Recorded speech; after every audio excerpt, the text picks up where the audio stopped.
غور طلب ریڈیو۔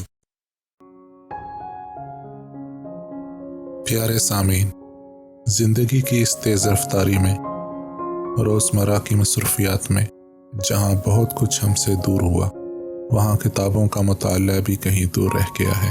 اسی ضرورت کے پیش نظر اس چینل پر آپ کی اس طلب کو پوری کرنے کی کوشش کی گئی ہے۔ امید ہے آپ پسند فرمائیں گے۔ برائے کرم اس چینل کو سبسکرائب کریں، ویڈیوز کو لائک کریں اور اپنے پیاروں سے شیئر کریں۔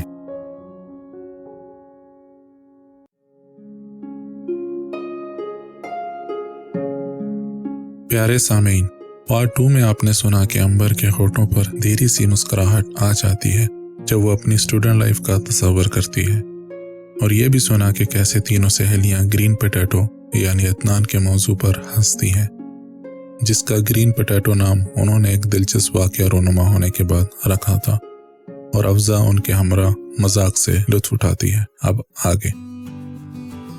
سموسہ شاپ کے باہر حسب معمول بھیڑ لگی ہوئی تھی۔ اتنی سخت گرمی میں اس طرح سموسوں کی قطار میں شامل ہونا افزا کی نازک مزاج اور نفاست پسند طبیعت کے سراسر خلاف تھا، لیکن کیا کیا جائے اگر آپ کی جان و جگر سہیلیوں کا دل ان سموسے میں ہی اٹکا ہوا ہو تو۔ رجسٹر اپنے سر کے اوپر تانتے ہوئے اس نے جھلائی ہوئی نظر اپنی سہیلیوں پر ڈالی۔ کم بختیں نہ دیدیاں کیسے چاٹ مسالے کے لیے سموسوں والے کے سر ہو رہی تھیں۔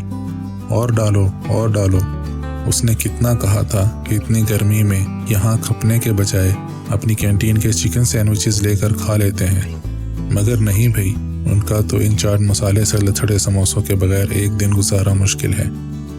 چکن سینڈوچز کا نام سن کر سب سے زیادہ برا منہ عالیہ نے بنایا تھا۔ توبہ، ہرگز نہیں، چکن کا تو صرف نام ہی ہوتا ہے، ان میں نرے انڈے ہی انڈے بھرے ہوتے ہیں۔ اس کینٹین والے سے کتنی بار کہا بھی ہے کہ بھیا کچھ پیسے بڑھا دو، مگر چکن کے نام پر انڈے اور کالی مرچ تو نہ کھلاؤ۔ اور اب اس نے سب سے زیادہ محنت کی تھی ان 1 درجن سموسوں کے لیے۔ لو بھائی کھاؤ، اس نے سموسوں کا تھیلا فاتحانہ سب کے سامنے کھولتے ہوئے کہا۔ تم لوگوں کی ہمت ہے بھائی، افزا درخت کے سائے کے نیچے رکھے پتھر پر تنے سے ٹیک لگا کر بیٹھتے ہوئے کہا۔ کیسے اتنی بھیڑ میں گھس کر ان چٹاک چٹاک بھرے سموسوں کے لیے جان لڑاتی ہو؟ ارے ہمارے جاتے ہی بھیڑ رہتی کہاں ہے، امبر نے منہ میں گرم گرم سموسے ڈالتے ہوئے کہا۔ لڑکے تو غریب ایسے ہی چھٹ جاتے ہیں، اور لڑکیاں ہم سے آگے نکل کر تو دیکھیں، یہ دیکھے ہیں نا؟ اس نے اپنی انابی رنگ کی نیل پالش سے سجے لمبے لمبے ناخن سب کے سامنے لہرائے۔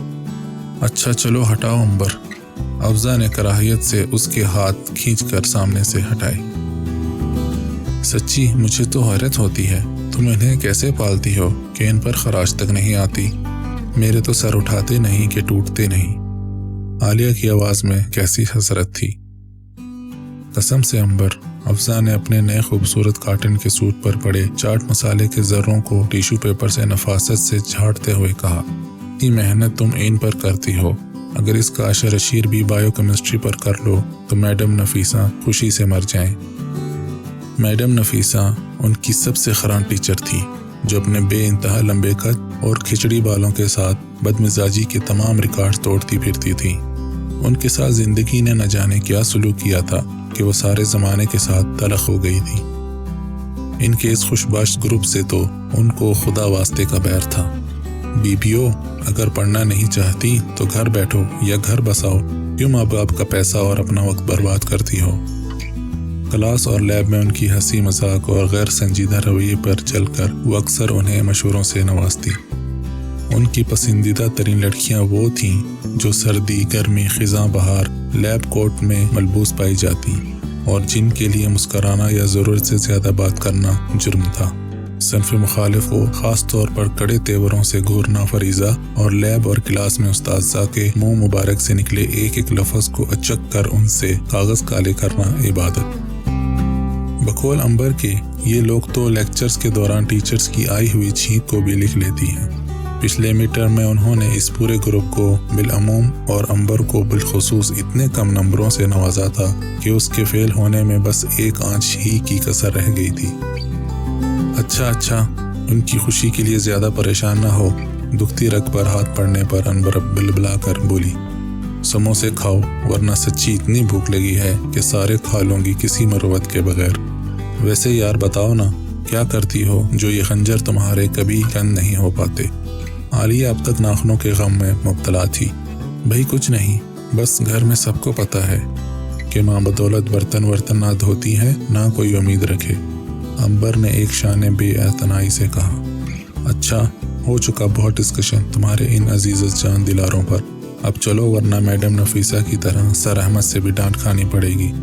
افزا سموسوں کا خالی لفافہ عالیہ کے حوالے کرتے ہوئے اٹھ کھڑی ہوئی۔